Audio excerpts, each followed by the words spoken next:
Tu as appris le français avec des manuels ou à l'école. Tu connais la grammaire, tu connais des mots courants. Mais un jour, tu parles avec un Français et là, tu bloques. Tu entends des choses comme vénère, grillé, bagnole. Et toi, tu te dis, mais c'est quoi cette langue? Bienvenue dans le français familier. Ce n'est pas celui que tu trouveras dans les livres, mais c'est celui qu'on utilise tous les jours, dans la rue, entre amis, en famille. Salut, moi c'est Manon pour Oh là là French Course et aujourd'hui je t'explique les bases de l'argot français et du langage familier avec des exemples clairs et des situations concrètes. En 10 minutes, tu vas comprendre ce que les natifs veulent vraiment dire. Et reste bien jusqu'à la fin car j'ai un cadeau spécial pour toi si tu veux maîtriser encore plus le langage familier et l'argot. Tu es prêt? C'est parti. Quand on apprend le français, on commence souvent par le registre standard, celui des manuels, des examens, de l'école.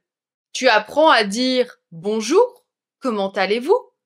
Je suis désolé, je n'ai pas compris votre question. C'est très bien, c'est important, mais c'est qu'une petite partie du français.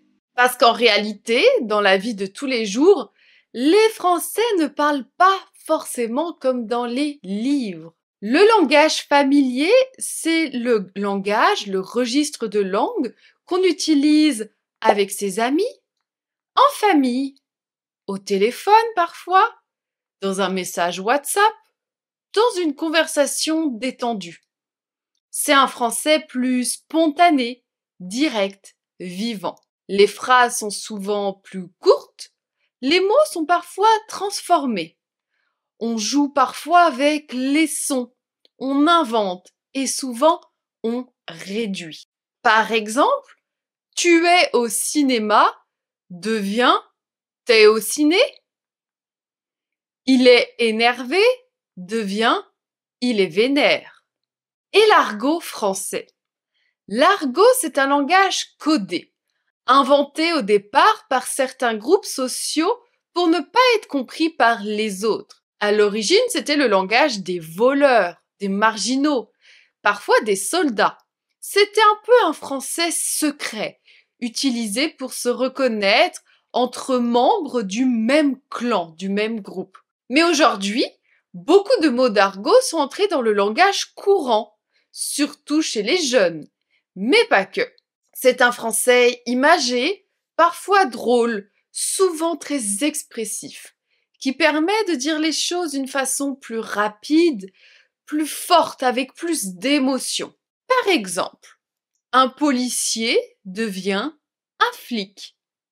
Partir, s'en aller devient se barrer. Voler devient piquer. Être très fatigué devient être crevé. Attention, certains mots d'argot peuvent être un peu vulgaires ou très familiers. On ne les utilise pas lors d'un entretien d'embauche, par exemple. Il faut faire attention à la situation de communication dans laquelle on est. Mais comprendre l'argot est indispensable pour suivre une série française, comprendre une discussion entre Français ou comprendre les blagues ou de quoi on parle dans une conversation informelle. Attention, l'argot n'est pas du mauvais français. Souvent on croit que l'argot ou le français familier c'est incorrect, mais c'est faux.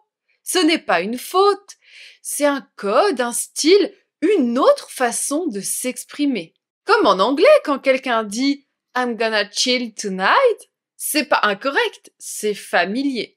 Et si tu veux comprendre le français familier des natifs, tu dois comprendre ce type de langage. L'objectif premier, ce n'est pas de parler tout de suite en argot ou de l'utiliser tout le temps dans tes conversations. Plus tard peut-être, mais premièrement, tu dois pouvoir comprendre ce que les autres disent. Parce que le français qu'on utilise dans la rue, dans les séries, parfois dans les podcasts et surtout dans les conversations spontanées, c'est du langage familier et de l'argot. Et si tu veux vraiment t'intégrer en France, mieux comprendre les Français, les blagues, les dialogues dans des séries, c'est indispensable. En résumé, le langage familier, c'est le français de la vraie vie. Il est essentiel pour comprendre les natifs. Ce n'est pas un français moins bon, c'est un français juste différent, plus intime, plus naturel, plus spontané. Maintenant, passons à la pratique. On va voir quelques expressions incontournables que tu dois absolument connaître pour mieux comprendre les Français quand ils parlent entre eux dans un langage familier ou en argot. Et certaines expressions reviennent souvent dans les conversations quotidiennes. En voici quelques-unes. Griller quelqu'un. Griller quelqu'un, c'est de surprendre quelqu'un en train de faire quelque chose. Souvent quelque chose qui n'est pas correct. On peut se faire griller, par exemple, quand on triche ou quand peut-être on est en train de tromper notre copain ou notre copine. C'est un terme du langage familier. Par exemple, tu as vu Bastien hier? Oui, je l'ai grillé en train de regarder les réponses sur son téléphone pendant le test. Relou. Relou. Ça, c'est du verlan. Le verlan, c'est un type d'argot français où on inverse les syllabes. Si tu veux, je t'en parle un peu plus dans cette vidéo. Relou, donc un mot de verlan qui désigne quelqu'un d'énervant, de lourd, de pénible. Quelqu'un qu'on n'aime pas trop. Par exemple, il est relou avec ses blagues nulles. Donc dans le sens, il est un peu énervant. Bosser. Bosser, c'est très utilisé et ça désigne le fait de travailler. Si je dis je bosse demain matin, je veux dire que je travaille demain matin. C'est très utilisé par les Français. Se marrer. Se marrer, ça signifie de rigoler, de rire, de s'amuser. C'est aussi très utilisé par les Français. Par exemple, on s'est bien marré hier soir. On a bien rigolé hier soir. Avoir la flemme. Ça, c'est une expression très française. Avoir la flemme, c'est de ne pas avoir envie de faire quelque chose. C'est un état où on est fatigué, pas motivé. Par exemple, j'ai la flemme de sortir. J'ai pas envie, j'ai pas l'énergie de sortir. J'ai la flemme. Se planter. Se planter, ça signifie de se tromper, de faire une erreur. Par exemple, je me suis planté de train. J'ai pris le mauvais train. Je me suis trompé de train. On l'utilise quand on fait une erreur. Ouf, ça c'est un mot très utilisé, un mot encore de verlan.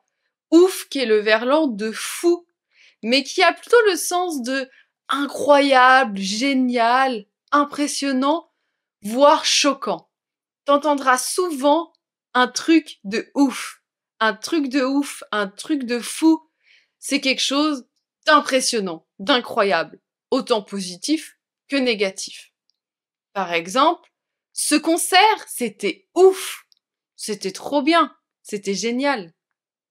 La facture, 3000 €, un truc de ouf. Là, c'est négatif. On se dit, c'est fou. C'est fou dans le sens négativement. Et pour t'aider encore plus, j'ai un cadeau pour toi. Je t'ai préparé un PDF gratuit avec les 50 mots d'argot français les plus utilisés. Des mots que tu entends partout en France, dans les séries, dans les conversations entre natifs.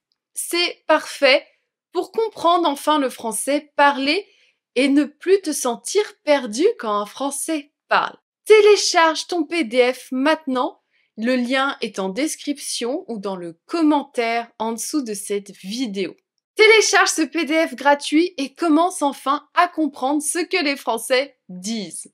Avant de partir, dis-moi en commentaire quelle expression familière tu as apprise aujourd'hui.